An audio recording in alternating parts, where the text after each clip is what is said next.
அதெல்லாம் யாருமே போக மாட்டாங்க, எல்லாமே ஐயா பின்னாடி தான் இருக்கிறாங்க.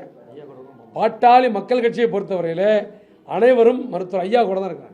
இன்னொன்னு நீங்க சொல்ற தீர்ப்புலயே அந்த 39 கடைசியா இந்த ரிட் பெட்டிஷன் வந்து டிஸ்போசல்னாவே நீங்க கோரிக்கைகளை நிராகரிச்சதாதான். ஏங்க டிஸ்போஸ் 39ல கடைசி ஏங்க நிராகரிக்கப்படவில்லை, முடித்து வைக்கப்பட்டிருக்கிறது. டிஸ்மிஸ்னா தான் நிராகரிக்கப்பட்டது. நல்லா பாருங்க, இதான் உங்களுக்கு அந்த அரை வக்கீல் கா வக்கீல் ஒரு ஒரு வீக்கவாசம் வக்கீல் இருக்காங்கல்ல, அவன் சொல்றது டிஸ்போஸ்டு தான் போட்டு டிஸ்மிஸ்ன்னு போடல.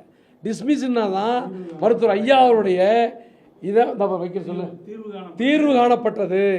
மருத்துவர் ஐயாவுடைய வழக்கு தீர்வு காணப்பட்டிருக்கிறது, முடித்து வைக்கப்பட்டிருக்கிறது, தள்ளுபடி செய்யப்படவில்லை, முடித்து வைக்கப்பட்டிருக்கிறது.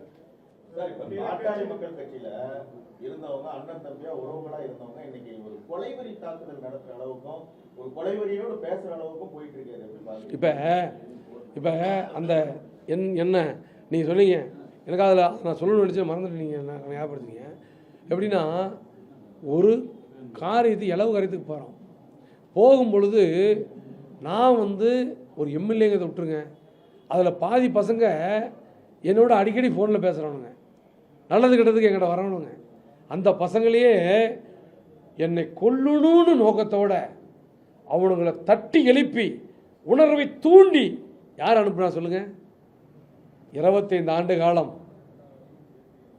அண்ணன் வாழ்க அண்ணன் வாழ்க அண்ணன் வாழ்கன்னு ஊராக போய் கோஷம் போட்டனே, அந்த அன்புமணி அண்ணன் தான் என்னை கொலை செய்ய சொன்னதா அங்கே வந்தவனுங்கெல்லாம் கத்திட்டு வந்தானுங்க. நான் என்னென்னா இப்பொழுது கடுமையாக சொல்லுகிறோம், இன்னும் கூட A1 A2 A3 A4 இந்த குற்றவாளிகள் கைது செய்யப்படவில்லை. ஆனால் எங்களை திமுக கைக்குலிக்கிறானுங்க.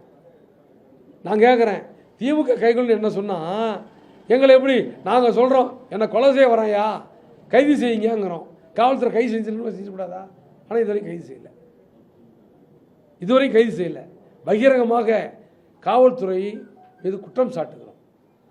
உண்மையான குற்றவாளிகளை இதுவரையிலே கைது செய்யாது. ஏன்? ஸ்காட்லாந்து யார்டுக்கு நிகரான ஒரு நீதி சொல்கிறோம். இதுவரைக்கும் 35 நாள் ஆச்சு. பசங்க வரானுங்கிறானுங்க, போகிறானுங்கிறாங்க. சங்கர்னு ஒரு பையன் கிரை பண்ணுறதுக்கு ஒரு இடத்த கிரை பண்ணுறதுக்கு வந்தான்னாங்க. இதெல்லாம் எதுக்காக சொல்கிறேன்னா இதுவும் ஒரு மிகுந்த வருத்தத்தையும் வேதனையும் அளிக்கிறது.